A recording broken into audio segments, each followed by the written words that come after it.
Armie Hammer in the dual roles of Tyler and Cameron Winklevoss. The twin brothers famously lost out to Mark Zuckerberg in a battle for the fortune generated by Facebook. But they did walk away with millions of dollars, and where they put that money is a story of its own. It's detailed in the new book, Bitcoin Billionaires, by author Ben Mezrich, who also wrote The Accidental Billionaires, the book on which The Social Network was based. Ben Mezrich, welcome back to the show. Thank you very much. Another fascinating subject here. You write about the Winklevoss twins, that they were a book cover that had already been judged and judged again. What was the perception of them after Facebook? So it was really my fault, actually.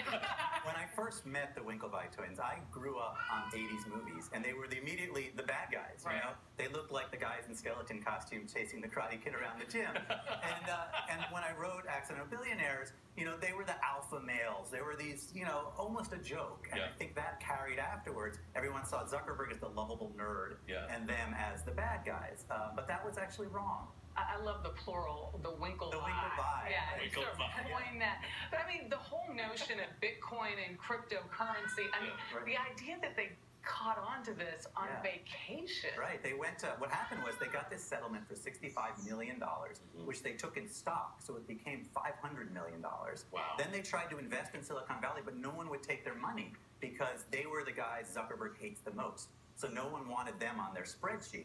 No one wanted to upset Zuckerberg. Right. So they went to Ibiza, as one does, and they were on the beach, and someone walked up and said, "Have you heard of Bitcoin?" Right. And that started this crazy journey into this digital currency and turned them into multi-billionaires. And on that journey, we sort of see that there are differing thoughts about what people believe Bitcoin should be. Right. What are some of those? Right. Well, Bitcoin started from this libertarian, anarchist place where people used it to buy drugs on something called Silk Road. People thought it's a way to bring down governments, bring down banks. Right. But the Winklevoss twins are the guys in suits. They wore suits to class. They're the ones thinking that Bitcoin can actually be a part of the financial system. It's digital money, money I can send directly to you with nobody in between.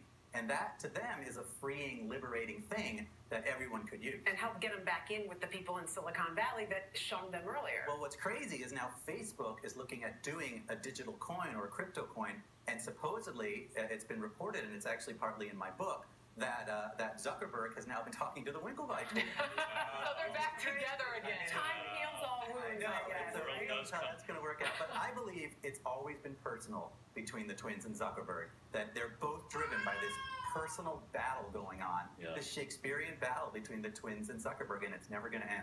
There's another fascinating character in the book, Charlie Shrem.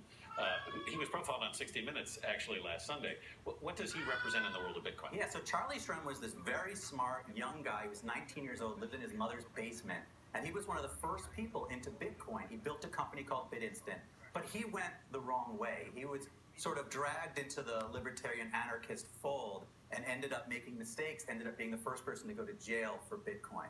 He was the third partner of the Winklevoss twins, so it's a big part of the story.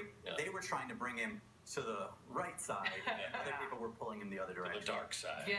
Well, there have been a few transformational events in Bitcoin. Talk to us about Silk Road and some. Yeah, so originally, Silk Road was the only place you could really use Bitcoin. Silk Road was an underground dark web site where you could buy and sell anything. I mean, drugs and guns and all sorts of illegal stuff. And in the beginning, that's what Bitcoin was all about. Now, that was taken down in a big FBI raid. The guy who founded it ended up going to jail for multiple life sentences.